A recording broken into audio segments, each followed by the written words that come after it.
All right, good morning and welcome to Black Mental Health Matters. My name is Marcus Banks Bay. I am your Black Mental Health Matters show host, and we're streaming live to the United States of Africa, GPAN platforms, to Nencheki TV, Twitter, via African Republic, Al Kibalan, and LinkedIn Live.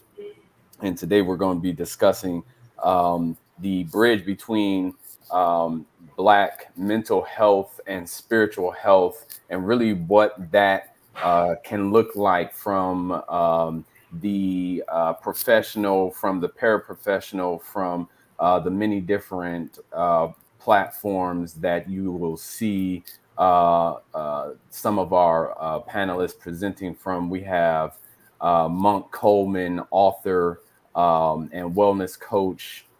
We have my co-host Laporsha Webb.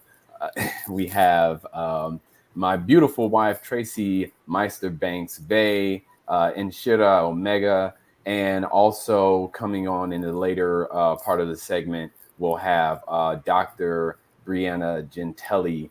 She's doing a webinar in India.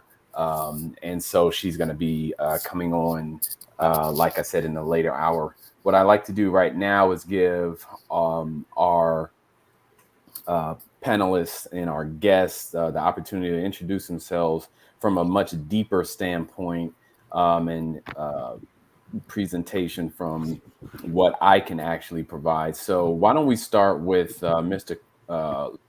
Correction. Let's go with our co-host, Laporsha, and what brings you to the table, and actually what got you here as a co-host on Black Mental Health Matters. Cool. Hello, everybody. My name is Laporsha, of course. I'm a former student of Humboldt State University. I studied anthropology, cultural anthropology, digital and visual arts. Um, my current position is a service provider with a nonprofit organization that services both chronically homeless and formerly homeless individuals. Before working in this specific role, I worked 2 years in one of the oldest mental hospitals built in the state of Louisiana called Central State Louisiana Hospital. These professions gave me the opportunity of providing services to both men and women suffering from illnesses with different levels of severity, a few including schizophrenia, chronic bipolar depression, PTSD, and anxiety. But I've also had my own personal experiences with mental health, in incorporating my spiritual beliefs and my traditions, newfound traditions and old, brought to me by my family and my ancestors. And incorporating those two, I feel like is very important. They're not really different. And I feel like that's what brought me here, to connect with a bunch of beautiful people today. Absolutely, absolutely. Thank you, Laporsha. And that's a whole lot of experience, and especially you and I have had some conversations just about um, the idea between what it would mean, between calling the institution an institution compared to what they used to call it, an insane asylum. Right. Right. Right. So just the language within itself is going to uh, give the audience, give the individual just a Yeah. totally different idea of Yeah. what it might look like from the inside out. So you might be able to give us some ideas of what that looked like for you. Mr. Monk Coleman, wellness coach, author, guru, meditation. I mean, you've been to the next dimension and back. Tell us about that. Well, first of all, you should have let me go first because I be following people like this. I don't even know why you asked me to be on this panel, but I'm here. But like you said, I'm an author, transformational coach, University of Holistic Theology, and I've never really even spoken on mental health before. So I'm here to learn something. Already from what I've heard from this panel, people are very knowledgeable. So I'm here to learn something. But I knew I was struggling with mental health after the fact. See, I think a lot of times we don't even know we were dealing with it. Like I went to we were very poor, so I went to some group counseling as a child, and it's because we were so dysfunctional, and they couldn't tell us how we were treating each other. They couldn't say, well, you're treating each other because like this, right? So it was just a big fight in there, and it was from a social worker. So that was my only experience with dealing with mental health, and I didn't know what that was, but I know I didn't like that situation and the situation we were all in because there was so much dysfunction.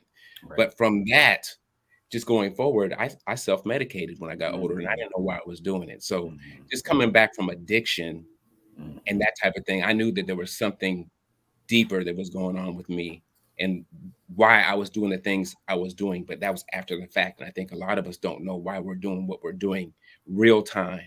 That's a And good point. we have to struggle with things. And maybe we make it out, maybe we don't. So I'm just blessed, and I appreciate you having me on here, and I'm ready to learn some things today.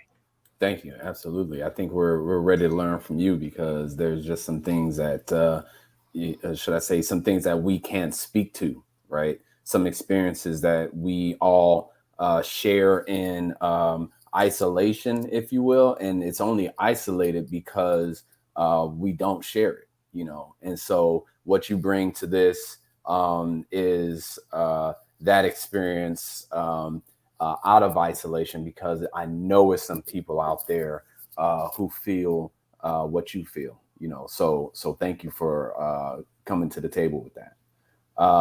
Mrs. Banks-Bay. That's me. That is you. That is you. Thank you for offering your time this morning. What brings you to the table? Of course, I can introduce you because I think I know you very well, right? Right. I won't quiz you like that this morning. Oh It's yeah, very don't do early that. morning. Don't do that. But again, what professional expertise dealing with this topic brings you to the table today?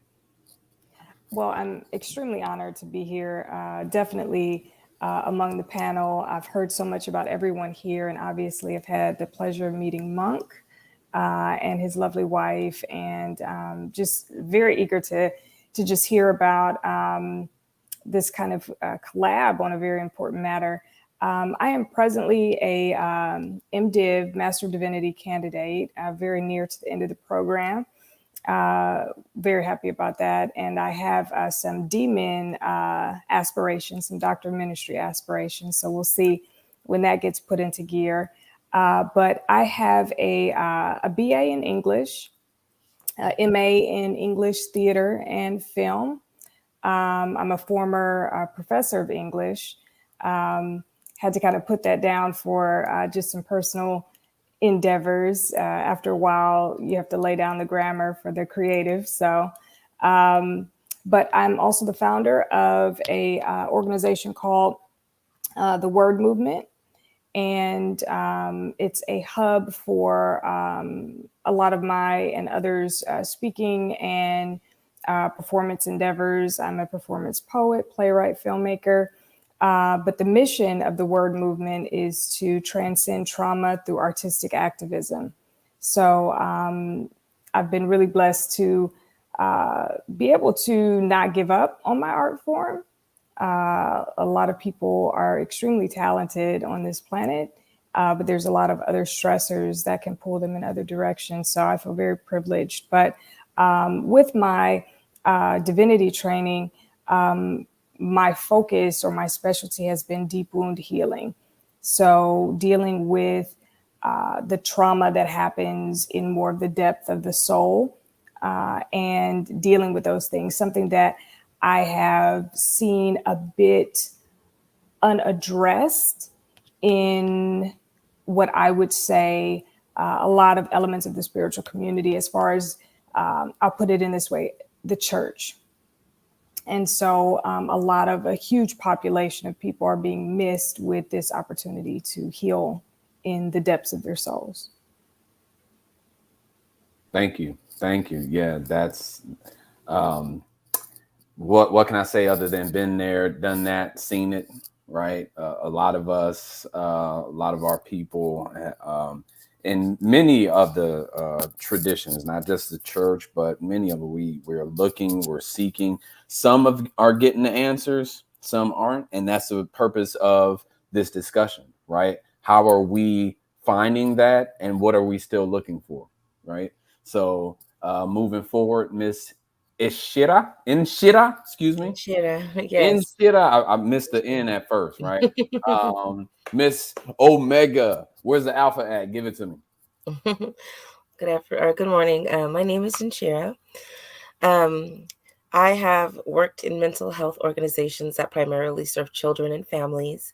And, you know, one of the things I've noticed professionally speaking is you don't really see many Black people working in the mental health field, or not nearly enough for the amount of people who are utilizing the services.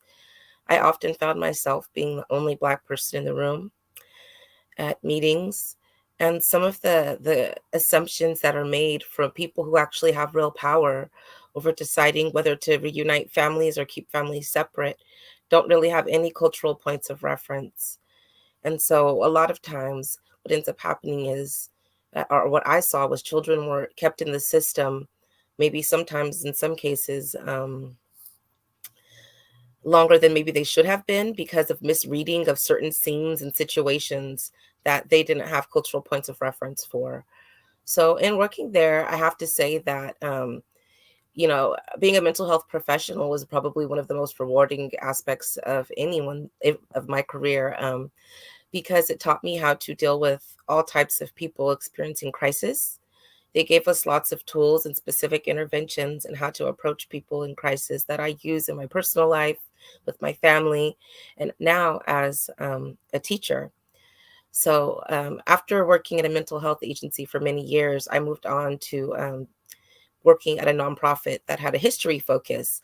And this particular site was the first site of contact that non-Native people had in our region.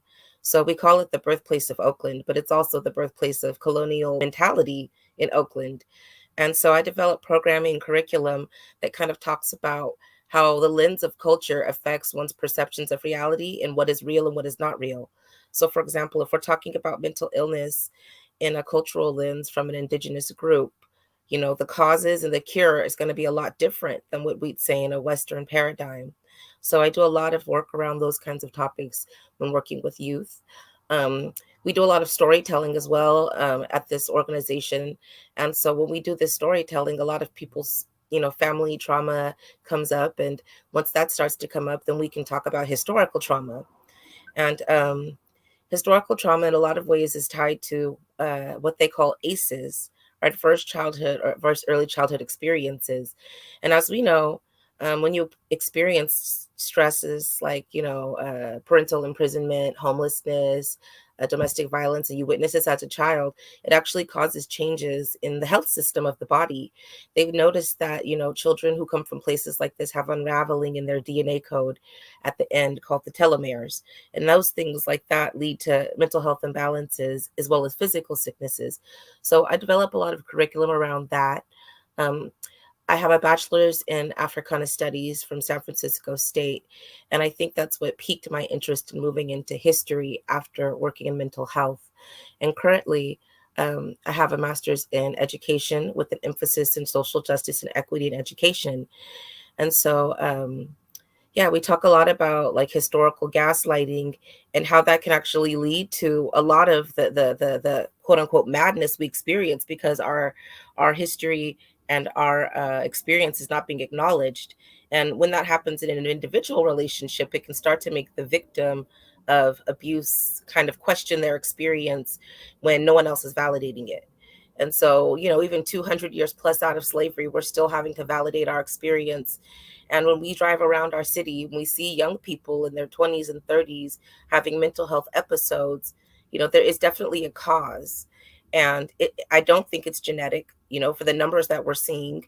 So I'm so glad to be here today because I think that this is such an important topic, because if you don't have your mental health, everything around you will be a challenge. And it puts pressure on other members of the community, which in turn taxes their mental health. So it's Absolutely. somewhat contagious in a Yeah, way. it is. So It is. Yeah, no, prior to working in mental health as a young college student, I worked in retail. And what drove me to get into something that I found would be more rewarding was just seeing the need in my community and seeing the lack of people who look like me in, the professional seat working in this field. Hmm. Hmm. Yeah, thank you. I mean, just the experience and the depth and the education and knowledge that you bring, that is rich within itself. And I think that from what I've seen, what we can do is offer so much because of that. Um, there's unfortunately this prejudice that we sometimes have against our own service workers, right? As if we don't bring this wealth of experience and training and should I say black lens to our experience. So I want to kind of dive into that, just maybe by speaking some of my um, history, personal experience, if you will. I was raised in an Islamic household, right? And so from that, I was all my bias or sense of bias was I was always targeted, if you will, by my Christian peers, right? Well, you ain't saved and this and that and so on and so forth. And then that made me feel very I mean, I'm like 7 and 8 years old. I don't know how to feel. Hmm. So growing up, I really got an interest and intrigue about just religion and the ideas of, well, what is truth, if you will. And so growing up out of that, I incorporated so many different aspects of faith traditions. And really, I went just back to the source. I went back to Hmm. Africa, right? And so, in doing so, just coming to find the birthplace of civilization, of existence, and all of our many traditions and whatnot, and just incorporating a lot of healthy dichotomies of spirituality into this topic of mental health is why I went and became a chaplain, and I've been working in clinical settings, most importantly in youth wraparound mental health systems. I mean, I've been psychiatric emergency worker, putting people, or should I say, evaluating patients for 5150s. I've worked in psychiatric institutions. I've been a hospital chaplain, military chaplain, retired Army. Um, I mean, I've also delivered pizzas. So there's a host of things. I'm painting houses, on top of just being a regular brother out of Cleveland. The point is that having this really full wide spectrum of the living experience, I think, is what's most important to us as a people, in understanding our fellow person. And Shira, that's what I'm hearing you say most importantly. Yeah. So bringing it back to the full spectrum of the conversation, in the comments, or excuse me, in the private chat, I put some of our questions. So let's just have a lead in here, starting with Mr. Monk Coleman. There was, it sounded like you said that there was really a lack of awareness that you had with regards to mental health. Um, uh, and for example, when I was younger, I had a family member who had a mental break. It was very scary to us, right? We had no clue what we were looking at, what we were experiencing. And we didn't know if it was medication. We didn't know if it was drugs. We didn't know anything. We just knew that we had to help our family member get to the hospital, and that person had to stay there for several days. When these things happen in our communities, number one, we rarely talk about it. And number two, we normally don't know what it is.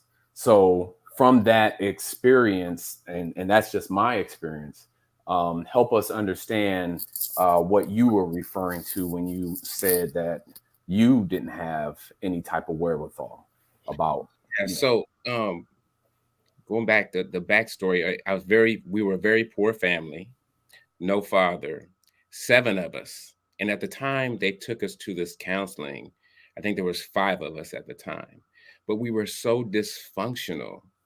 Like the social workers and those people from the state or the county, they always had to step in and try to regulate things. So we were very religious. I went to church all the time, and we were very poor, and we were very dysfunctional. Now, on one hand, you have the religion telling you, giving you a set of rules that you got to go by and what life is supposed to look like. And at home, and also the punishment of not obeying those rules. And then at home, all you see was the opposite of what you were taught in church. And now you're on government cheese, you're on powdered eggs, you're very poor. So you have all these different things that are molding you and shaping you. First of all, it's confusing when you go to church and you get these rules and you say, this is what life is supposed to look like. Then you come home and it's nothing but dysfunction, right? So you don't know how to act, which way to go. I played out both these roles in my life to the fullest, the dysfunction and the religion. This was my program, the poverty and doing things to get out of the poverty, illegal things. So when we were brought to this, I didn't know what it was at the time. We're going to go to counseling, I think was the word they used for it. So we went there, and a guy that couldn't tell me how I was feeling or what I was supposed to do, right? We're sitting in there, 5 of us. This dude ain't never seen poverty the way we're experiencing it right now. They don't look like me. They don't sound like me. And they're going to tell me about my relationship with my siblings and my mom. So that didn't last very long. We went in there. I don't know if we were, the court made us go to counseling. I don't know what the deal was because I was young, but it's basically, we showed up there, we fought just like we do at home, and then we left. So that was my whole experience with that. I didn't know what it was supposed to do. I didn't know what the outcome was supposed to be. So going forward from that, now I know about the subconscious programming and everything that comes along with that, that you are basically made, and then you identify whatever that program is. And then you live your life according to that program until you realize it's not. So, and then when things don't align within you, you always feel like something is off because something is off. And then you play out this program, and you always have this feeling, no matter what you're doing in life, that something is wrong. And for me, that feeling drove me. I had a lot of insecurities because of the way I was raised, but it drove me to self-medicate. And I didn't know why I was doing it. I just knew it. I felt okay when I drank. Like I just wanted to feel okay, because what was going on inside of me, inside of my head, inside of my body, inside of my spirit, it was uncomfortable, and I didn't want to feel it. But what happened is when I drank, I kind of suppressed those feelings and allowed this okay feeling to emerge, to come up. And I actually had confidence. And now I understand why when you take substances, you can actually almost be yourself. You can actually have confidence. You can actually talk to people. So I said, well, this is a great place to live. But I didn't, the repercussions, the consequences that came from that is what you're going to have to deal with. You're free to make a choice, but you're not free of the consequence. Right. So that's my entire experience with mental health. And I didn't know that I was struggling with mental health until I started my healing process. And when I started to do my meditation, when physically I was breaking down from the alcohol and I had to do something else. This is when I started to really connect and go deeper and change this program out and start to move and act and feel a little bit different and understand that I am spirit and connecting to that higher self every single day. Absolutely. And it was to the point where I was going to die if I didn't do something different. So I think a lot of times the universe is going to keep slapping you a little bit harder, right? And it's going to start getting you the uppercuts. And then it's going to shake your whole world and turn your world upside down.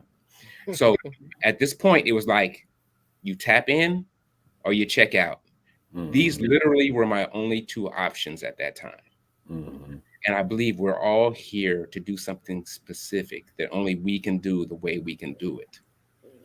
And if you're not doing it, your life is going to be in turmoil until you start to listen.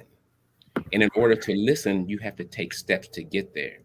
And I don't know why meditation came up for me, but I started sitting down every day. And I was like, you know what? I have to stop drinking because go a little bit, it might be TMI, but I started peeing blood from alcohol. I was to that point. I was already depressed. I've already, selling the drugs thing. At this point, I had 5 babies. Well, they weren't babies at the time, but yeah, I had 5 children at this time, 6 children at this time. I sold my drugs. I did my thing. I was going from relationship to relationship. Everything was dysfunctional. It was playing out just like my childhood. Like if I look back at my childhood and what I saw, it looked just like that. So now I'm here. I'm depressed. I don't have my crutch anymore. This was my mental health medicine, I should say. This is what I used for my mental health. Right. When I wasn't feeling right, I drank a little bit. I felt a little bit better. That was my medication. I mean, we all find different ways to cope, right? Right. So when it got, and this was in my 30s in late 30s when this happened. I was in Miami getting ready to go big, go party. I drank all night. The next day, this was happening. You're not in your 30s right now? I'm 51. So this happened in my 30s, right? That's a good one, Marcus. So this happened in my 30s. And then I have a whole week in Miami that I'm supposed to be partying. And I'm like, oh, man. I'm just like, this is where I'm at. I'm depressed. I don't have my crutch anymore. What am I going to do? And this is when I realized that I really had a problem. I didn't think I had a problem before. See, a lot of us think we don't have problems or issues with things until something like this happens. That's that dismissive part of it. Come on. Like I'm just cool. I'm just, doing what everybody else. Yeah, absolutely. Clubs, it's all good. So now what am I going to do? Now, all the stuff I've been repressing and suppressing and avoiding, I have to look at. Right. And I couldn't stop drinking initially. And that sounds crazy to people. Like I quit for like 2 weeks. And then I went back because it was so uncomfortable. Like a huge part of my life was gone. What do I fill that up with? Right. It sounds crazy to those individuals who maybe drink juice or Pepsi. Well, I'll tell you, but alcohol is a totally different substance, right? Alcohol is poison. It's literally poison. And when I was doing it, I thought I was better than the drug addict. I thought I was better than the crackhead. I thought I was better than these people doing these real drugs. Alcohol is so accepted in our society. It's so normalized. So what if we all went to a party and they were just everybody was smoking crack rocks, and that was the accepted drug? You see what I'm saying? It's no different. People are dying from this. Even in one night, you can have alcohol poisoning and pass away. One night absolutely can kill you.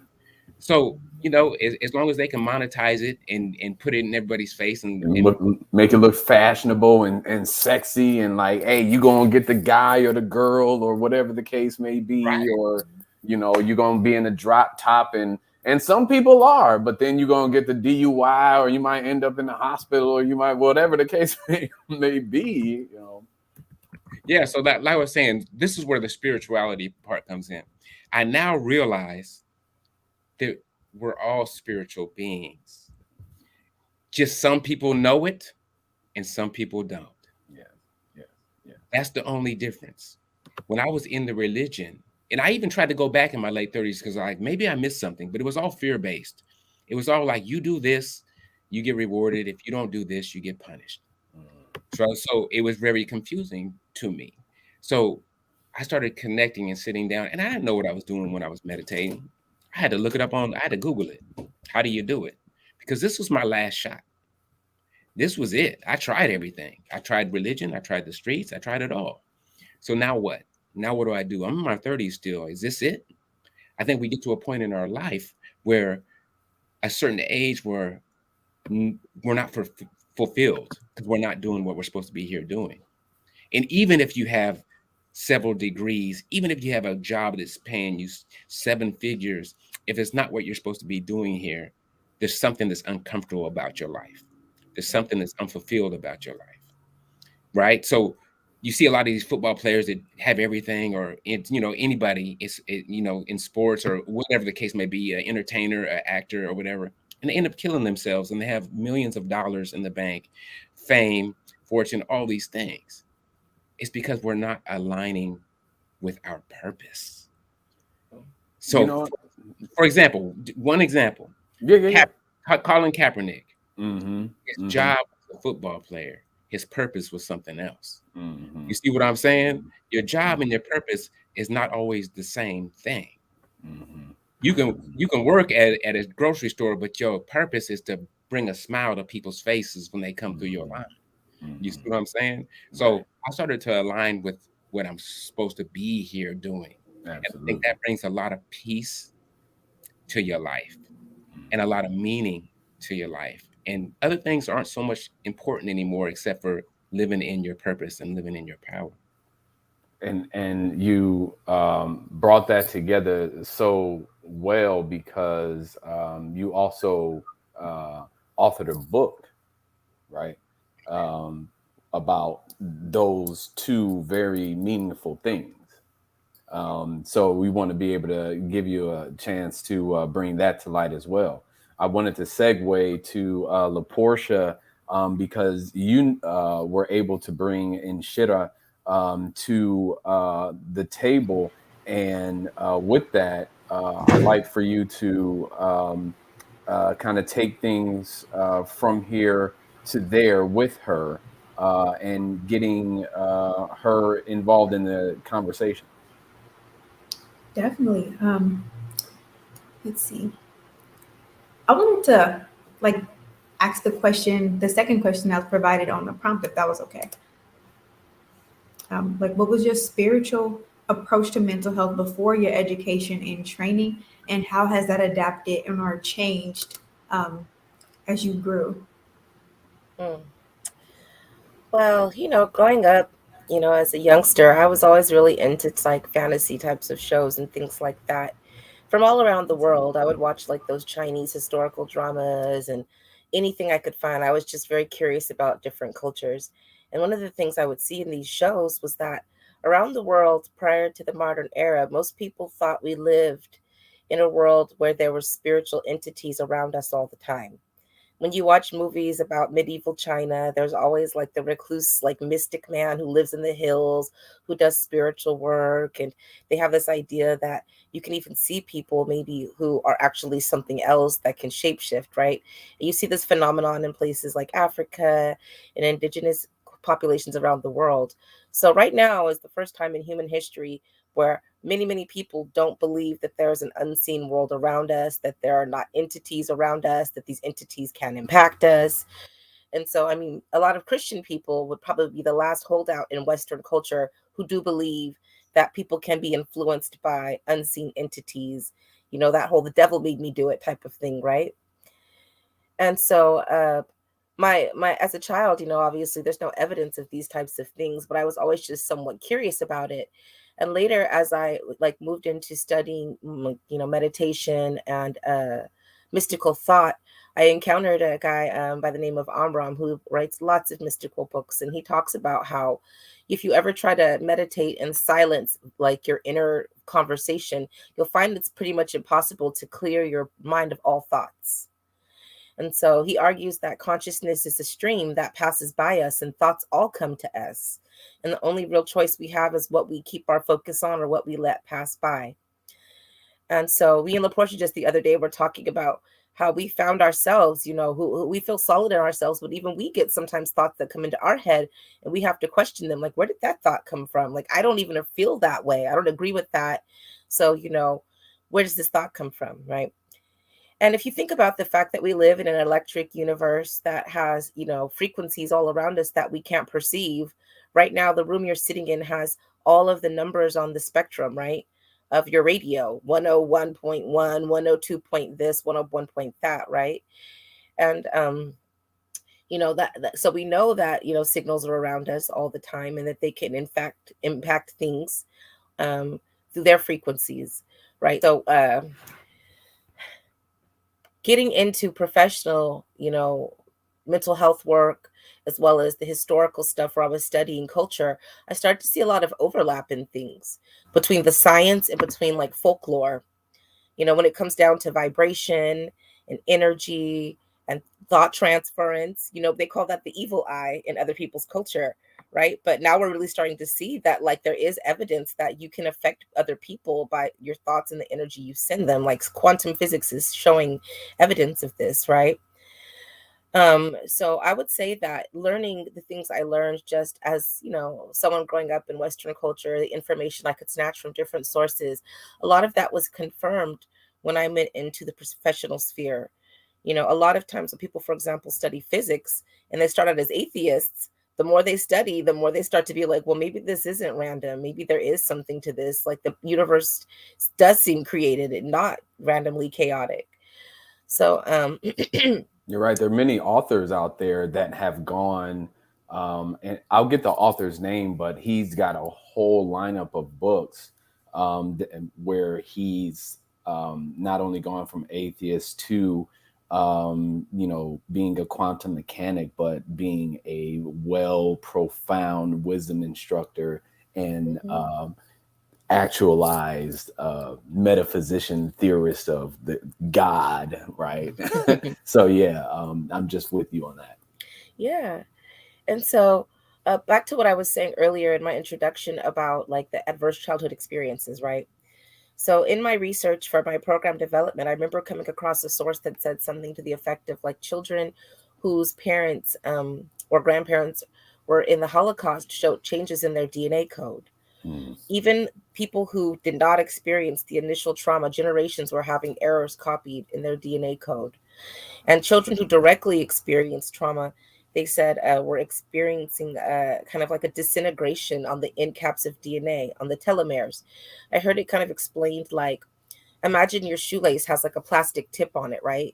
That plastic tip helps you to lace your shoe. If you don't have it, you have to, bunch it up and do all kind of stuff to try to force it. And even still, the shoelace starts to unravel. And so when you see a population of people, especially people who have been victims of colonization or who've been conquered, you see these health outcomes across the board, whether it's indigenous Hawaiian people and also the self-medication, like you mentioned, Monk, with ice. Ice is a particularly like pervasive, stimulant in Native communities in Hawaii. You see it in Native populations in Australia. You see it on reservations in North America. I call it conquered people syndrome. And we really haven't come to recognize the fact that like colonization was a huge deal. It impacts our mental health to this day. It defines what we term even mental health, all of our definitions and what we base our sense of reality on is based off of the culture under which we're living, right? And so what I see is, or what I saw in the literature was they actually saw a correspondence to the end caps coming back together and healing themselves. And what they noted was the children who had this phenomenon, generally their parent of the opposite gender had a higher level of education, right? I don't know if that necessarily means that they, achieved a degree, but that's not the point. The point is understanding the past, even though you can't change it, fills in the story and it makes things make more sense. When you live in a world where things don't make sense, things don't make sense. Things almost don't matter even, because nothing makes sense, right? In a world where nothing makes sense, why does anything matter? And so when you start to understand the cause and effect behind like why you are the way you are, and understand patterns, because that's why I'm so interested in history. Is the studying of patterns, right? And I also had, this is just a side note, the other day I saw a Quora question, and it talked about what it means to have IQ, a high IQ. And it talked about people having a high IQ have the ability to see patterns where other people don't see patterns, right? So understanding these familial patterns empowers us, because that's the only way we can actually start to take control of the narrative and not be victims of a pattern, and sometimes that was set into motion before we were even born. And there's a lot of shame that people carry as individuals, thinking that their families are the only ones suffering from these types of traumas. But it's so pervasive and it's so common that we really have to like let people know. Like when I talk to my students, for example, if they tell me, and it takes them a long time to confide in me, like what's been going on in their house, right? And once I hear a little bit, I can say, yeah, probably this, probably that, probably this, because typically these types of things go on. Like, for example, it's very common for children of substance abusers to be parentified, right? Because if your parent is not parenting, someone's got to be in charge here, right? And so I've met a lot of them who struggle with feelings of guilt because a lot of times their parents are narcissistic and will, play kind of emotional manipulation games to try to keep them next to them, because they don't know how to receive love or how to maintain a healthy boundary. And so they feel like if I make this person know that I need them, they won't leave me. But it's obviously not a healthy way to attach to someone. Right. So and those are within the psychological should I say language, those are sometimes called attachment disorders. Right. So right. yeah. Right.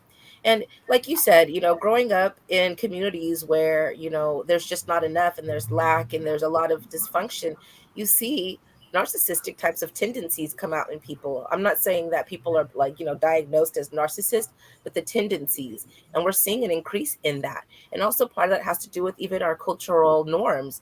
Like, I wrote a program for this museum I worked for that was based off of Native American culture, because this museum was basically tribute to their culture being supplanted and Spanish culture kind of taking over this area prior to when California became part of America, right? And what was I going to say? One of the things that I'm sorry, I lost my train of thought. But what I was just going to say, I guess, in effect, is the very nature of reality itself and what is real or not real is determined by our culture and our lens, and what is given credence and what is called a myth or what is called a theory. I remember at one point even telling my boss we need to have a program about historical trauma. And she was like, well, that's kind of a theory. And I was like, tell that to my grandmother, tell that to my grandparents, tell that to millions of people around the world that it's a theory. It's a very real thing. And we're still in it because the conversation isn't had. And in fact, they're actually trying, I think, to kind of suppress the conversation with a lot of the conversation right now and the press you're hearing about cultural race theory and different stuff like that. And, this is divisive kind of talk and we're all Americans and all that kind of stuff. But we can't come to a healing without acknowledging the past. And so we do need to have a moral awakening in this country that I don't think can be based, obviously, off of any dogmatic major religion, but kind of off of common sense and the golden rule. Because, I don't think we're imagining it. I do think things are getting worse. Every day when I go around now, I see lots of people having episodes or in crisis. Well, and that's the purpose, and not to cut you off, but that's the purpose of just the wisdom instruction in itself, and just if you notice, like I said, I have studied across many of the traditions, right? Though African Christianity is where I have landed, right? Because that is the growth, if you will, out of the continent. But again, where it has spread, the common theme, as you said, the golden rule is amongst all of the traditions, if you find them, and then there's an expression. But again, what you find is the correspondence, and correspondence is just simply the patterns, right? And then you see that taught within the different, should I say, sub mysteries, and then you see how it is expressed through behaviors, and then the behavior expression and the patterns thereof is psychology and the science that it explains, right? And so Dr. G coming in will be able to help us with that, and it looks like she just finished. But Dr. G, before you do, I'm going to segue because Miss Tracy Banks-Bay hasn't had the opportunity to explain how her Christian or her ministry, or how her experience with mental health has grown through her experiences. So where do you where is your link in your tradition where mental and spiritual health meet, Tracy? Well, I definitely feel like something that's kind of been echoed from Monk and Inshira, this element of like coming into an awakening of something that always was. So for me, there were certain kind of elements of my childhood trauma that conditioned me to respond to fear and conditioned me to lose my voice, essentially. And so that element, again, as a child, you're very much unaware of the impact of even an awareness of your present trauma. You know that something's not right, something's not properly feeding your soul, if you will. But the fallout of that is something that you don't tend to engage until much later time, which is why I think, some of the work that Inshira is doing is so profound, because you're coming in at these younger ages. I'm going to probably jump all over the place, but that is so impacting to me, because one thing that kind of thrust me into this field is realizing that I was coming in contact with people in their 60s, 70s, 80s, who were still dealing with the trauma of their childhood. Sometimes being aware of that, and sometimes being very disjointed from that as a source. But I remember one time I was in my 20s, I experienced a pretty impacting, I call it like a life shifting trauma. And because I call it life shifting, because there was definitely a me before and then a me after, and then after, and then after. But I remember being in my 20s. I was in Columbus visiting a friend, and she was telling me about a friend of hers who, at the time probably was around 24 years old, and was dealing with domestic violence pertaining to a boyfriend, and had to sneak out of the house to come meet up with us. And I remember thinking, what put her in a place that this was normal to her? And where would she be in years to come if she's already having to sneak out from, a boyfriend?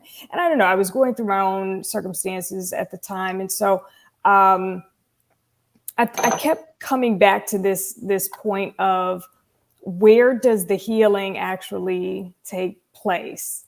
So, kind of the fallout from my trauma ended up in years of illness, stagnation, fear, things that, I'm still addressing now, but feel very privileged to be able to address, because that is the real, I think, disparity with our community, is that so many of us, there's this huge gap between even understanding that there is a trauma to be addressed, that some of the things we experienced were not normal or healthy just because they were at times frequent.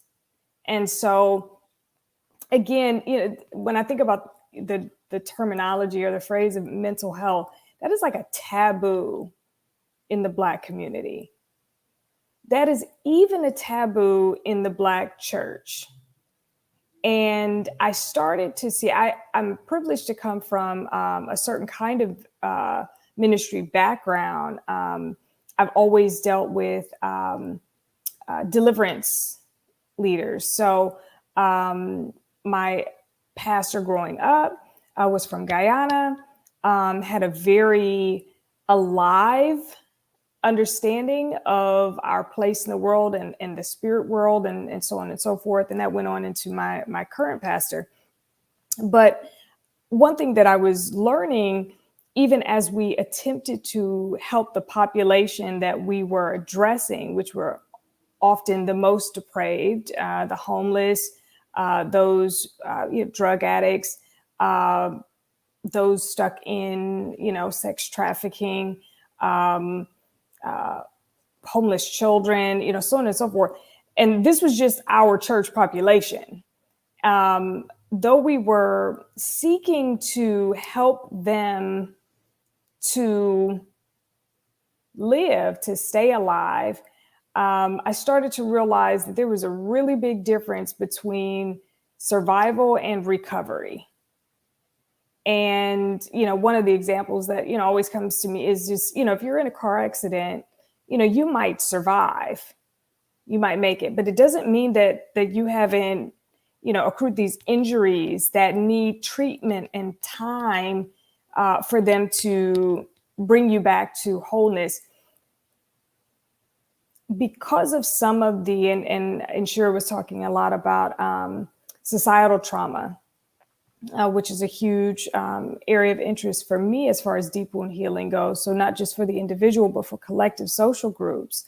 The issue is that because we have endured to the magnitude that we have, the idea our community has in a sense taken great, necessary pride in our ability to survive, that we think that the journey to recovery is somehow a weakness.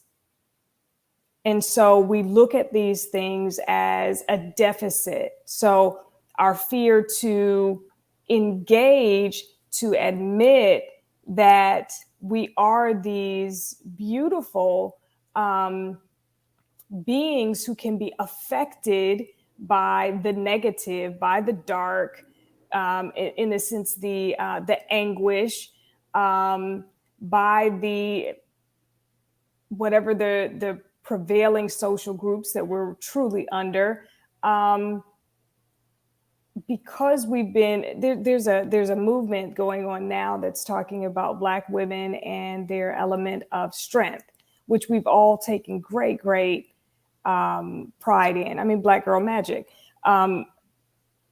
At the same time, this movement has come to speak out and say, do not confuse our ability to survive with this invincibility or this, hardness that you can thrust this type of pain upon me without there being, some kind of repercussion to that.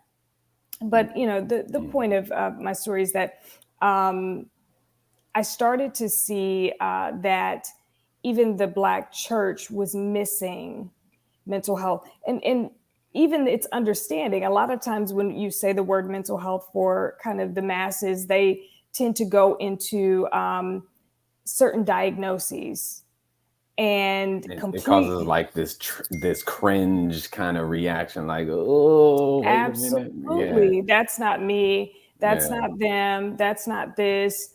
And not understanding that just the health of your body, soul, spirit, all of those in alignment is necessary for you to function to the height of your purpose. I think Monk said something about aligning with purpose. And, that's so key.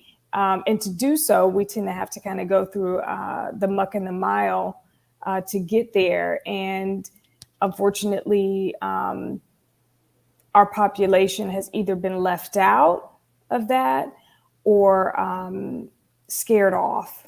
Yeah. Well, you know what? And thank you. You brought up so much. There's a lot within that conversation that I am not privy to, because it deals with the experience of the Black woman, and I allow that experience to be just that, and support it, right, and don't add my voice to it other than to provide power to that, because I've got daughters, I've got I've got mothers and cousins and everything else, and sometimes I'm just like, hey, I'll put on the gloves for you.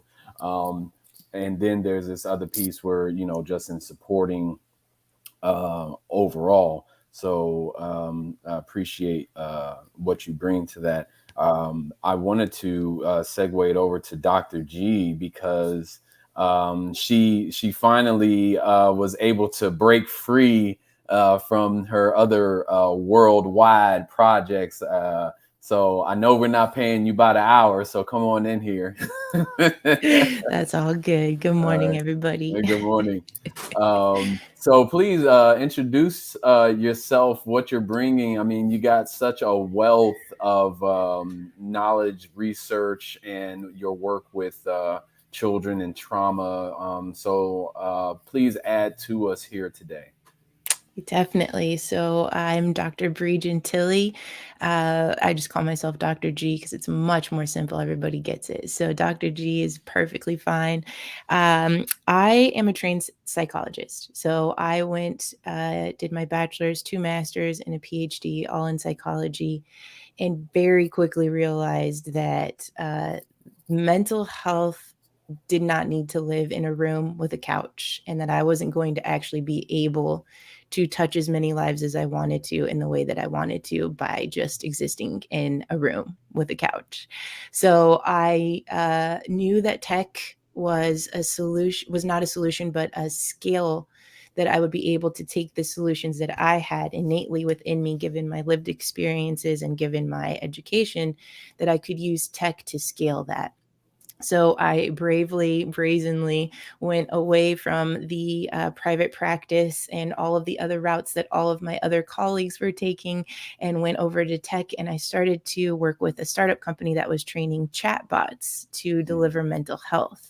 So these chatbots were basically, on your phone and on Facebook Messenger, were being able to give evidence-based interventions to many people around the world, speaking different languages, from Arabic to Spanish to English. And so that in and of itself was like so great. I was like, okay, and now I know for sure that it doesn't exist primarily just in a room. I decided that I was really intrigued with how people were interacting with this idea of a chatbot, and just they would share so much, and the idea of it not being a person on the other end and not knowing the person, and all of this was playing into it. And so I thought for a second that I was really interested in user experience research. And so I left and went to Google and did some UX research on their hardware, so their keyboards and mouse and things like that. And I was like, nope, this is not my place either. So I left after a couple of months. I said, this is not the place for me. And I went back to a nonprofit. So I now work for a nonprofit which sits in Bayview in San Francisco, which is considered the last Black neighborhood in San Francisco. And what I do there is I create products and services for the people of Bayview and other districts within San Francisco. But it's for families who are going through adverse childhood experiences, or ACEs, toxic stress, and particularly domestic violence. And so what a lot of people think is that, we throw in a lot of money and we create all these programs and things like that, and that's helpful. And it's really a burden. And that was the biggest eye opener that I came in there thinking like, all right, Miss Privilege, I got this figured out, right? I got all this education. I know what I'm doing. Let me suggest this. And then they said, no, that's not going to work. And I said, why? And they're like, well, because, they don't have the resources to do that. I said, oh, okay. So that's when I realized everything that I design, I actually need to put in front of the people that are going to be using it. And so I changed kind of the way that we do things, in the sense that I said, We can't design something within just this room and these four walls. We need to get out there. We need to get the people in here. We need to get out there. We need to do something different. So now we have everything that I do. If it's for caregivers and parents, then I have caregivers and parents from Bayview come in, look at it and say, yep, that works. Nope, that doesn't work. That doesn't rhyme. That's not the vibe. Anything, right? They'll give it to me straightforward. When I'm designing something for the community, I have to go out and talk to the community organizations, and I have to say, do you have the resources to pull this off? If I start referring patients to you, is that a burden? Yeah, we barely have enough paper for the kids that come through our doors. Like, if you're going to add more kids, you essentially need to add another cup of water to the soup. Like, we need more resources, right? And so it was just a way for me to start thinking about, one, I don't always have a solution that is actually going to be supportive, and I need to recognize that. And two, if I create something that burdens them, I have done the exact opposite of what I wanted to do. So that has been the two things that I've learned as a researcher. Now, in terms of working within Bayview, the biggest thing that I think I have learned is transgenerational trauma and just how pervasive it is, and how particular systems can continue and perpetuate that trauma. I'll give you a very good example. There's a mom who was going through a lot of racism, a lot of things being thrown her way. And she was a Black mama and she had a baby. All of those hormones that were running through her system when she was pregnant passed on to that baby. That baby was born with a higher level of cortisol. That baby was born with a lower level of serotonin. All of the things that keep us going, happy, doing well. That baby didn't even have a chance because of the things that was going through with the mama's life.